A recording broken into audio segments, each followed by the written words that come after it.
గోపీచంద్ మల్లేని గారి డైరెక్షన్లో అండ్ తమన్ గారి మ్యూజిక్ డైరెక్షన్లో నేను ఫస్ట్ టైం ఒక సాంగ్ పాడాను. అది విన్నర్ మూవీ కోసం సాయి ధర్మ తేజ్ అండ్ రకుల్ ప్రీత్ హీరోయిన్లుగా ఉండేటువంటి సినిమా. మీకు ఇది కొంచెం షాకింగ్ న్యూస్గా అనిపించవచ్చు. కొంతమంది ఆల్రెడీ ఆ పాట వినుండొచ్చు. వినని వాళ్ళ పాట ఎప్పుడు పాడావు అనుకోవచ్చు. ఏది ఏమైనా మీరు అనుకోని ఘోరం జరిగిపోయింది. నేను పాడా అండ్ ఆ పాట అనసూయ మీద పిక్చరైజ్ చేశారు.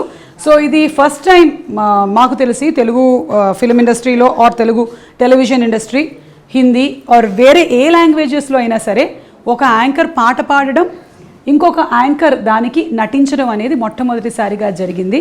ఈ క్రెడిట్ నాకు అనసూయకి వచ్చినందుకు తమన్ గారికి ముందుగా థ్యాంక్స్. ఆయనకి థాట్ ఎలా వచ్చిందో ఎందుకు వచ్చిందో తెలియదు, కానీ నేను ఆడియో రిలీజ్ ఫంక్షన్లు నిజంగా చెప్తున్నాను, ఓన్లీ యాంకరింగ్గా చేశాను, ఎప్పుడు పాటలు పాడలేదు. కానీ ఆయనకు ఒక ఐడియా వచ్చింది నాతో పాట పాడించవచ్చని. ఆ పాట పాడడం అండ్ విన్నర్ సినిమాలోని సాంగ్స్ అన్నీ ఒక్కొక్కటిగా రిలీజ్ చేయడం, ఇది అనిరుద్ధ్ గారి చేతుల మీదుగా, మ్యూజిక్ డైరెక్టర్ అనిరుద్ధ్ గారి చేతుల మీదుగా రిలీజ్ అవ్వడం జరిగింది. సాంగ్కి విపరీతమైన ఆదరణ వచ్చింది. నేను సింగింగ్ చేసినప్పుడే సాంగ్ ట్యూన్ చాలా బాగుంది అనుకున్నాను. అండ్ రామ్ జోగేష్ శాస్త్రి గారు పాట రాశారు. పాట కూడా చాలా బాగుంది. రామ్ జోగేష్ శాస్త్రి గారు క్లాస్ సాంగ్స్ ఎలాగైతే రాస్తారో మాస్ సాంగ్స్ అంతే అద్భుతంగా రాస్తారని ఇట్స్ ప్రూవెన్ ఆల్రెడీ. సో మరొక సాంగ్ అండ్ ఇప్పటివరకు ఏంటంటే నేను ఆడియో రిలీజ్ ఫంక్షన్స్లో ఈ పాట ఫలానా వాళ్ళు రాశారు, ఫలానా వాళ్ళు పాడారు అని చెప్పాను. ఫస్ట్ టైము ఈ పాట నేను పాడాను అని చెప్పుకుంటున్నాను. పాట సాకి సమీరా భరద్వాజ్ పాడారు. తర్వాత మేల్ వాయిస్ అనురాగ్ పాడారు అండ్ ఫీమేల్ సింగింగ్ సుమా కనకాల పాడారు.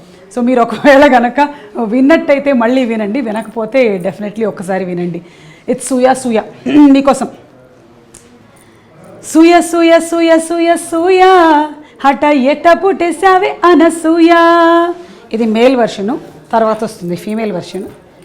హే యాంగ్రీ యంగ్ మ్యాను, నేను నీకే పెద్ద ఫ్యాను, నా గ్లామర్ నీకే గిఫ్ట్ ప్యాక్ చెయ్యా, హడ్డ రెచ్చగొట్టి చంపకబ్బాయా. సూయ సూయ సూయ సూయ సూయా హఠ ఎట్ట పుట్టేసావే Anasuya.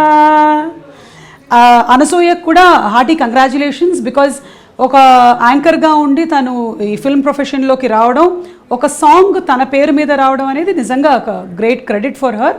So congratulations to Anasuya and congrats to the whole team. Thaman గారికి శతకోటి వందనాలు, నన్ను ఒక సింగర్ని కూడా చేసినందుకు. మీరు ఎక్కువ కంగారు పడక్కర్లేదు, నేను ఆటే మళ్ళీ పాడను, నేను యాంకర్గానే మీకు కనిపిస్తాను. ధన్యవాదములు. అనసూయ గారి మీద ఈ సాంగ్ షూట్ చేశారని నాకు సింగింగ్ స్టూడియోకి వెళ్ళిన తర్వాత విన్నర్కి పాట పాడుతున్నారు అని చెప్పారు తమన్ గారు, కానీ ఏ పాట ఎవరికి ఏమీ చెప్పలేదు. సాంగ్ లిరిక్స్ నాకు వాట్సాప్ చేశారు స్టూడియోలోనే. చూస్తే సాంగ్ లిరిక్స్లో అనసూయ ఉండగానే అర్థమైపోయింది ఇది అనసూయ మీద పిక్చరైజ్ చేసిన సాంగ్ అని. అంతకుముందు అనసూయ నేను డిస్కస్ చేశాము, తను యుక్రెయిన్ వెళ్ళిందని ఈ సాంగ్ షూటింగ్ కోసం అని.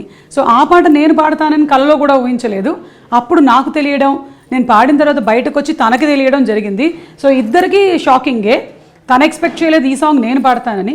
విన్న తర్వాత అక్క బాబాడావక్క, నువ్వు నిజంగా నీ వాయిస్ చాలా బాగుంది అనింది. అంటే ఈ సాంగ్కి కావాల్సినటువంటి ఎనర్జీ నేను చెప్తున్నాను. మెలోడీస్ నాతో ఎవరు ట్రై చేయించరు. విన్నర్ సినిమా 24వ తారీఖున రిలీజ్ అవుతుంది. సాయి ధర్మ తేజ్కి విపరీతమైనటువంటి క్రేజ్ ఉంది. ఆల్రెడీ అంతకుముందు తను చేసిన సుబ్రహ్మణ్యం ఫర్ సేల్, పిల్లా నువ్వు లేని జీవితం, సుప్రీం లాంటి సినిమాలతో మంచి ఫాలోయింగ్ సంపాదించుకున్న హీరో సాయి ధర్మ Tej. And of course Rakul is beautiful. So ఇద్దరు కాంబినేషన్లో వస్తున్న సినిమా గోపీచంద్ మల్లేని గారి డైరెక్షన్లో అద్భుతంగా ఉండబోతుంది. మా చోటా గారి సినిమాటోగ్రఫీతో, తమన్ గారి మ్యూజిక్తో. So do watch Winner movie releasing on 24th. Please subscribe. Please do subscribe. Please subscribe. Please subscribe. Please subscribe to our YouTube channel.